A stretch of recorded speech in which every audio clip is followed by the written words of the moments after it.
নমস্কার। আপনারা অতীতের সেই 2021 সালের বিধানসভা ভোট হয়তো দেখেছেন। আজও একটা বিধানসভা ভোট হতে চলেছে, তবে আবহাওয়াটা ভোট মনে হচ্ছে না বোধহয়।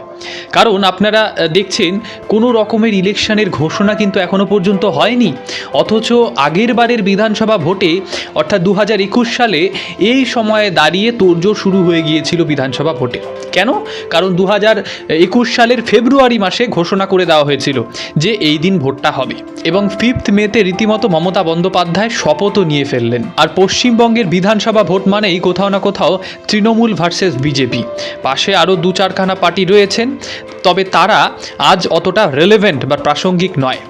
ঘুরে দাঁড়ানোর লড়াই, একদম শেষ প্রশ্ন। শূন্য, ঘুরে দাঁড়ানোর লড়াই, মানে একেবারে শূন্য থেকে আবার কোথায় শূন্য? কোথায় শূন্য? হ্যাঁ, আগের বিধানসভার ভোটের সঙ্গে আজকের দিনে দাঁড়িয়ে বিধানসভা যে ভোট হতে চলেছে তার সঙ্গে হঠাৎ করে আবার পার্থক্য কেন করছি? দেখুন, সেই সময় 7 দফাতে ভোট হয়েছিল, বর্তমানে দাঁড়িয়ে বিজেপি বলছে 3 দফায় ভোট হোক। এই যে তাদের কনফিডেন্স কোত্থেকে আসছে? এই কনফিডেন্স তারা পাচ্ছেন হয়তোবা মানুষের সাড়া বুঝতে পেরে। কোথাও না কোথাও মানুষের মধ্যে যে ক্ষোভ জন্মেছে, সেই ক্ষোভের বহিঃপ্রকাশ দেখে কি তারা এই সিদ্ধান্তে পৌঁছলেন যে আমাদের আর 7 দফার প্রয়োজন নেই? বলাই বাহুল্য, বিজেপি তাদের স্ট্র্যাটেজি চেঞ্জ করছে। কোথাও না কোথাও গতবারের বিধানসভা ভোটের সঙ্গে এবারকার অনেকগুলো অমিল কিন্তু বেরিয়ে এসেছে। তার মধ্যে অন্যতম তাদের 150 জন প্রার্থী তালিকার একেবারে শিলমোহর দিয়ে ফেলা।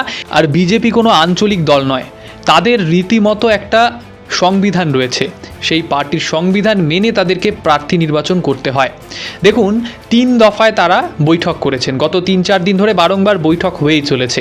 একটি বৈঠক হয়েছে কলকাতার গ্রন্থাগারে, অপরটি হয়েছে জেপি নাড্ডার বাসভবনে, এবং আরেকটি হয়েছে সেটা হচ্ছে প্রধানমন্ত্রীর বাসভবনে।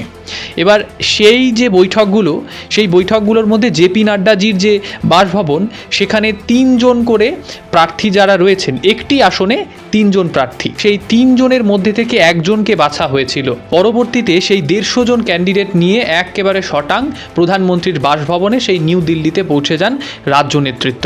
সেখানে উপস্থিত ছিলেন রাজ্যের বিজেপি সভাপতি অর্থাৎ শ্রমিক ভট্টাচার্য সহ সুকান্ত মজুমদার, এমনকি শুভেন্দু অধিকারী এবং অন্যান্য বিশিষ্ট যারা রয়েছেন রাজ্যের নেতৃত্ব, তারা ছিলেন। তাদের মধ্যে থেকে একটা প্রশ্ন করা হয়েছিল শুভেন্দু অধিকারীকে, কারণ শুভেন্দু অধিকারী একমাত্র ব্যক্তিত্ব যিনি মমতা বন্দ্যোপাধ্যায়কে হারিয়েছিলেন। আমাদের ভুলে গেলে চলবে না, 2021 সালের বিধানসভা ভোটে এই শুভেন্দু অধিকারী মমতা বন্দ্যোপাধ্যায়কে 1956 ভোটে হারিয়েছিলেন সেই নন্দীগ্রামে। বিজেপির কেন্দ্রীয় সভাপতি নীতিন নবীন এবং অমিত শাহজি তাকে কিন্তু প্রশ্ন করেছেন যে তিনি ভবানীপুর সম্পর্কে কি ভাবছেন। এবার শুভেন্দু অধিকারী যেটা প্রেসকে বলে থাকেন সেটাই হয়তো বলেছেন, যে তার একটাই লক্ষ্য, যে দল যদি বলল তবে দাঁড়িয়ে তিনি সেখানে মমতা বন্দ্যোপাধ্যায়কে হারাবেন। এবার মমতা বন্দ্যোপাধ্যায় যে ভবানীপুর থেকে দাঁড়াচ্ছেন সেটা নিয়েও বা এতটা নিশ্চিত হওয়া যাচ্ছে কিভাবে? দেখুন, মমতা বন্দ্যোপাধ্যায় অতীতে বলেছেন যে তিনি একটি ভোটের হলেও এগিয়ে থাকবেন বিজেপির থেকে এই ভবানীপুর কেন্দ্রে। তার একটি কোট আনকোট বক্তব্য ছিল 7,000 নাম বাদ দিচ্ছে ভবানীপুরে, তবু 1 ভোটে হলেও জিতব, কোট আনকোট বলছেন মমতা বন্দ্যোপাধ্যায়। কোথাও না কোথাও এটা স্পষ্ট হয়ে যাচ্ছে তিনি সেইখান থেকে হয়তোবা দাঁড়াবেন। তবে এই ভবানীপুর কেন্দ্র বর্তমানে আর সেই আগের ভবানীপুর নেই। তিনি অভিযোগ করেছিলেন অতীতে, ওই মমতা বন্দ্যোপাধ্যায়ই বলেছিলেন এখানকার নাকি ডেমোগ্রাফি পাল্টে যাচ্ছে, এইখানে নাকি বিজেপি তাদের লোকেদের এনে বসাচ্ছেন। কেন বলেছেন?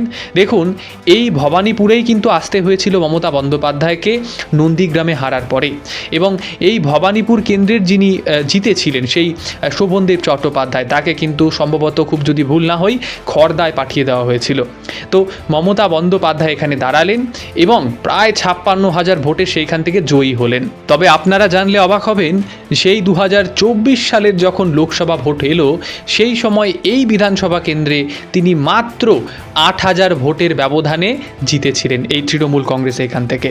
তবে বুঝতে পারছেন, কোথাও না কোথাও ভোটের হার একেবারে তলানিতে এসে ঠেকেছে, প্রায় না জেতার কাছাকাছি। এটা কোথায় মার্জিন ছিল 56,000, সেটা নেমে গিয়েছে 8,500-এ। এর কারণ অনেকগুলো থাকতে পারে, তবে অন্যতম একটি কারণ হলো 72 এবং 63 নম্বর ওয়ার্ড, এই ভবানীপুর বিধানসভা কেন্দ্রের এই দুটো ওয়ার্ডে নাকি নন বেঙ্গলিদের বসবাস রয়েছে। অর্থাৎ নন বেঙ্গলি মানেই বিজেপির কাছে ভোটটা যাবে। কেন বলছি? কারণ মমতা বন্দ্যোপাধ্যায়ের দলেরাই বোধহয় বলে থাকেন, আপনারা জানেন বারংবার বলা হয়ে থাকে বহিরাগত। এবার এই বহিরাগত মানেই তো সেখানে নন বেঙ্গলিরা পড়ে যাচ্ছেন, তার মানে তাদের ভোটগুলো তারা নিজেরাই, তৃণমূল কংগ্রেস নিজেই একেবারে বিজেপির থলিতে ভরে দিচ্ছেন। আবাসনের মধ্যে বুথ তৈরি নিয়ে একটা কন্ট্রোভার্সি হয়েছিল। মমতা বন্দ্যোপাধ্যায়ের চূড়ান্ত বিরোধিতা করেছিলেন ইলেকশন কমিশন, সেই সিদ্ধান্তে অনড় রয়েছেন। এবং এই যে আবাসনের মধ্যে যদি ভোট গ্রহণ করা হয়, তবে দাঁড়িয়ে আবাসিকদের আর সাফার করতে হবে না, তাদেরকে আর ভয় পেতে হবে না, প্রাণ হাতে নিয়ে ভোট কেন্দ্রে পৌঁছতে হবে না, তাদেরকে তাদের দোরগোড়াতেই তারা ভোটটা দিতে পারবেন। আপনারা জানেন এই সমস্ত হাই ভোল্টেজ বিধানসভা কেন্দ্রগুলোতে এক একটি ভোট বিশাল ম্যাটার করে। সেক্ষেত্রে বিজেপি হয়তো এর সুবিধা পেতে পারে, কারণ যে আবাসিকরা বেরোতে পারছেন না তাদের বিজেপি বেরোতে দিচ্ছে না, এমন কিন্তু ইতিহাসে হয়নি, পশ্চিমবঙ্গের ইতিহাসে অন্তত, কারণ তারা এই পশ্চিমবঙ্গ রাজ্যে এখনও পর্যন্ত ক্ষমতায় আসতে পারেননি। হয়তো কিছুদিনের মধ্যেই ভোটের দিনক্ষণ ঘোষণা হয়ে যাবে। আপনারা এই বিষয়ে কি ভাবছেন এই ভবানীপুর কেন্দ্রটি নিয়ে? এখানে যদি তৃণমূল কংগ্রেসের তরফ থেকে মমতা বন্দ্যোপাধ্যায় দাঁড়ান এবং বিজেপির তরফ থেকে শুভেন্দু অধিকারী দাঁড়ান, তবে দাঁড়িয়ে নন্দীগ্রামের পুনরাবৃত্তি কি হতে চলেছে, নাকি তৃণমূল কংগ্রেস আবার অভিযোগ করবেন যে লোডশেডিং হয়েছে? সবটাই সময় বলবে। আপনাদের এই প্রতিবেদনটি দেখে কেমন লাগলো নিশ্চিতভাবে কমেন্ট বক্সে এটাও লিখে জানাতে ভুলবেন না। আপাতত অসংখ্য ধন্যবাদ।